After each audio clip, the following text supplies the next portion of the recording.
O entendimento da história bíblica da Arca de Noé frequentemente levanta questionamentos sobre sua veracidade, especialmente quando se trata da quantidade e variedade de animais mencionados.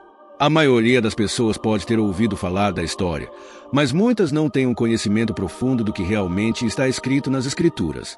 Por isso, antes de discutir o assunto, é importante fazer uma reflexão sobre o contexto e as instruções que Deus deu a Noé. Antes de continuarmos, devo lembrar que farei uma oração para que Deus abençoe sua vida ao final do vídeo. Você também pode ajudar a espalhar a mensagem do Evangelho curtindo esse vídeo e nos ajudando a bater a meta de 3.000 curtidas. Mas se não puder ajudar, não precisa fazer nada. Agora, vamos à mensagem. Primeiramente, muitas pessoas podem achar que a Bíblia é uma obra difícil de compreender, ou que, ao assistirem a cultos ou eventos religiosos, já possuem o conhecimento necessário sobre suas narrativas.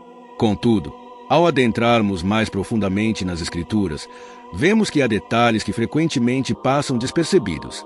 Por exemplo, quando a Bíblia descreve a Arca de Noé, as dimensões apresentadas podem causar estranheza à primeira vista.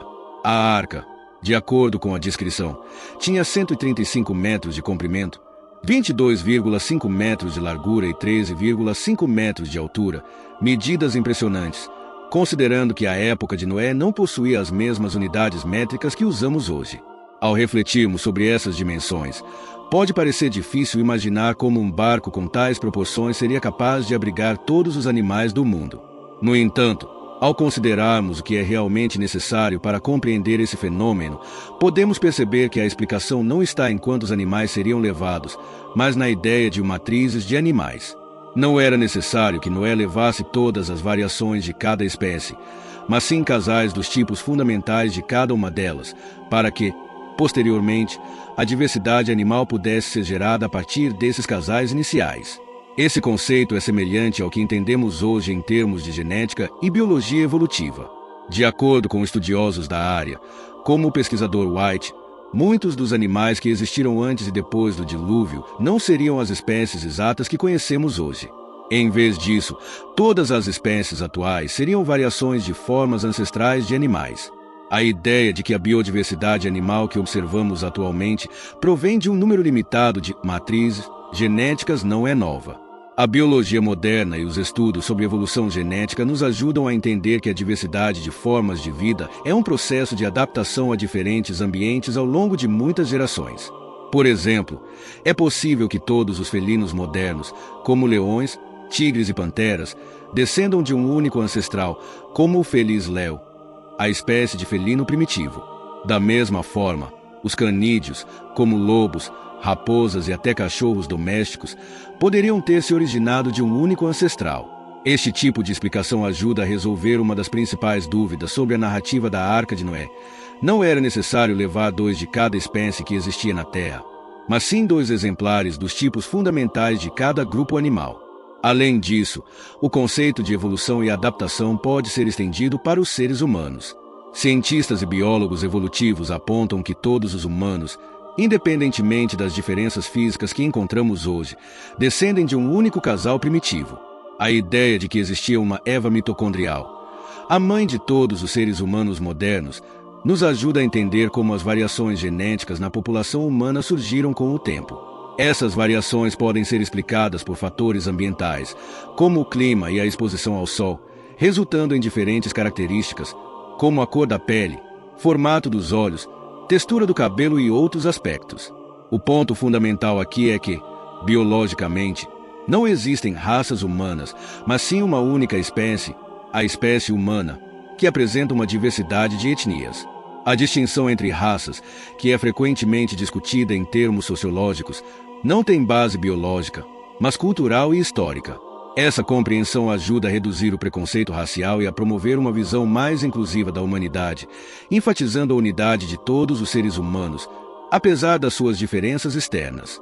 A relação entre a Bíblia e a ciência, particularmente quando tratamos de questões como a Arca de Noé, pode gerar debates intensos.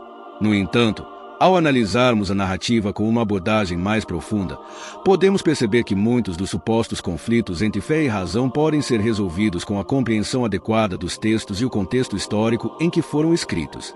Vamos analisar mais detalhadamente a questão dos animais que deveriam entrar na arca e a distinção entre animais limpos e impuros mencionada em Gênesis.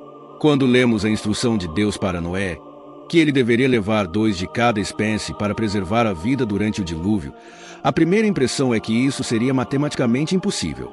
Como poderia Noé, com um número limitado de pessoas e recursos, reunir 2 de cada uma das milhares de espécies de animais existentes no planeta?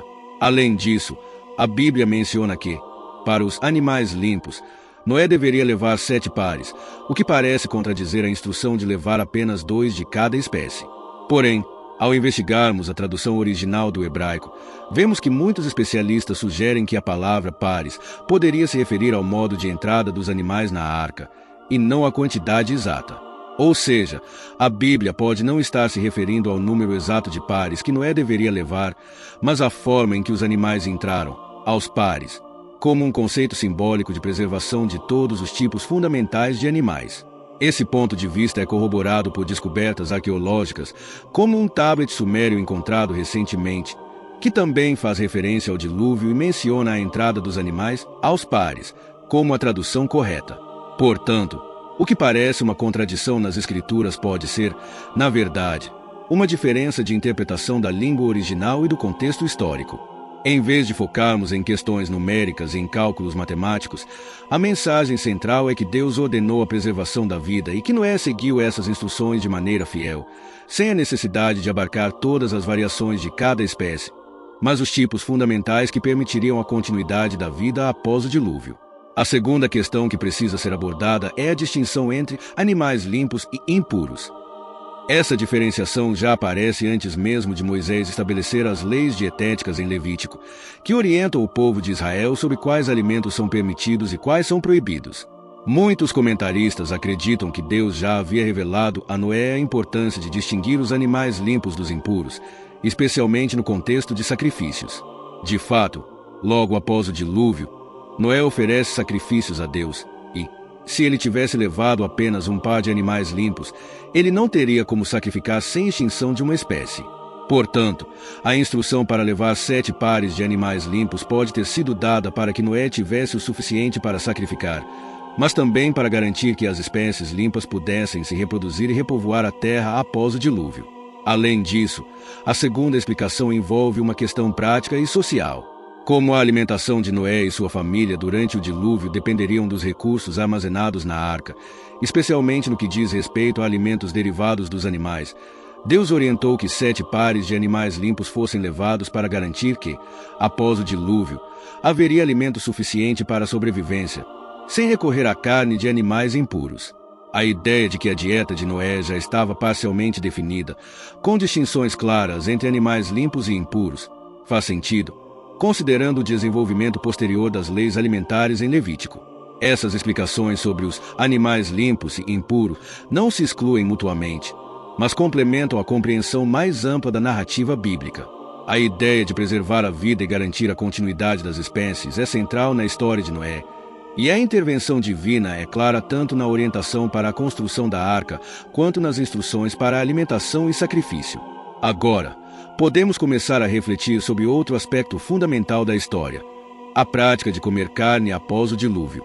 Quando Deus permite que Noé e sua família comam carne, isso representa uma mudança significativa na dieta humana. Durante o tempo antes do dilúvio, a alimentação de Noé e dos outros seres humanos era predominantemente vegetariana, focada em frutos e vegetais.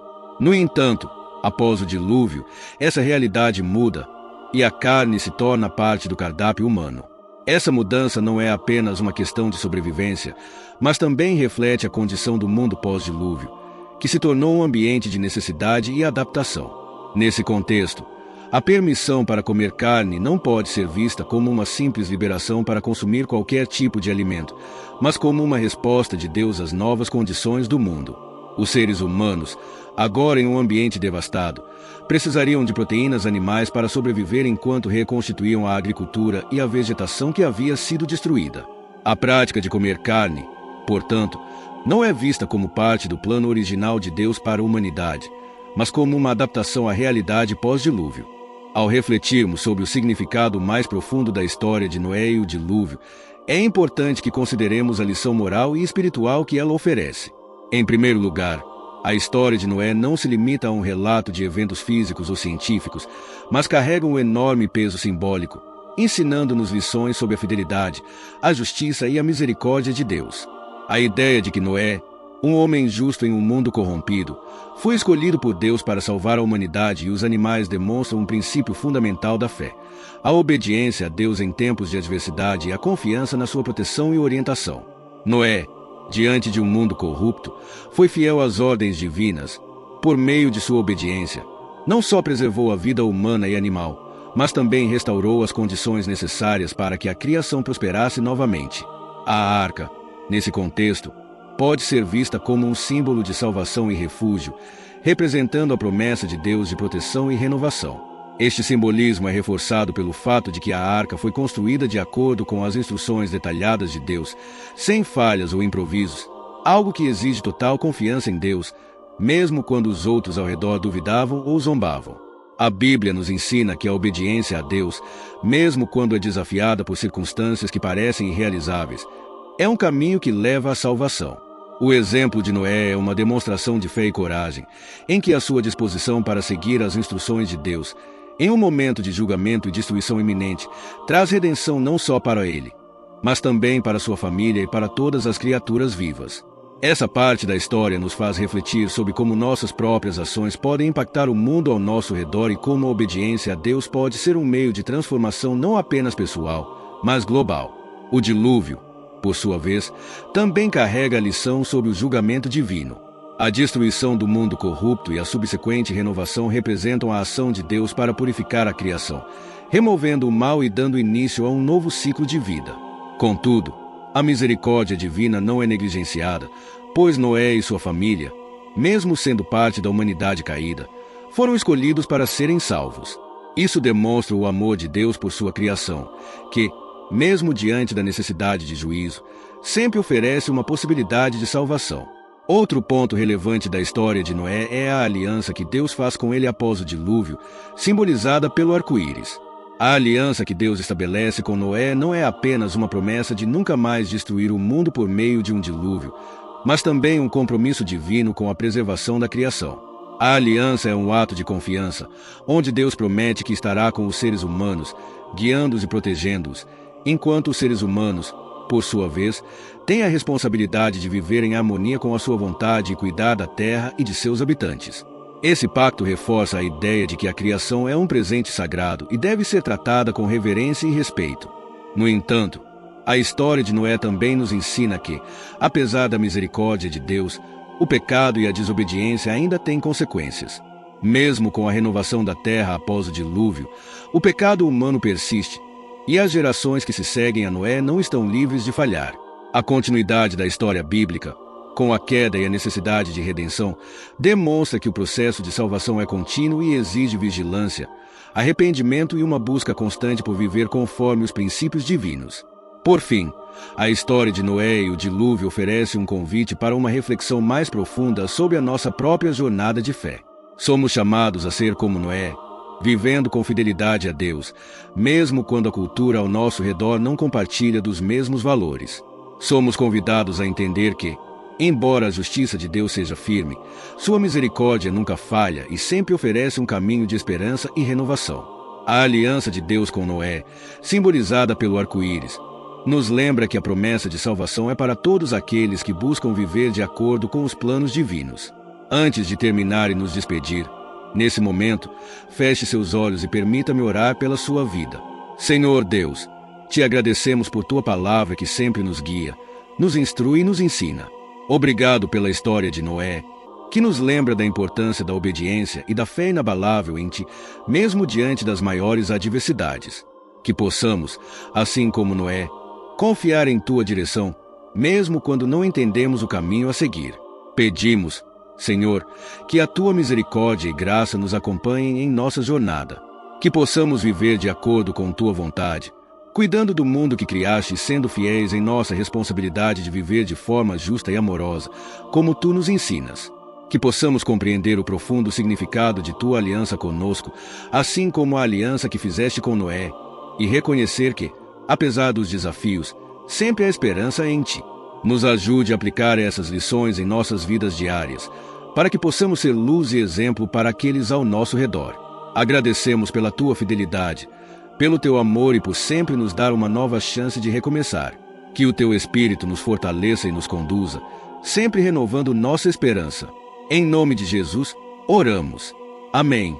Não se esqueça de ajudar a espalhar a mensagem do Evangelho. Que você continue caminhando na luz da verdade de Deus e que Ele te abençoe. Até a próxima.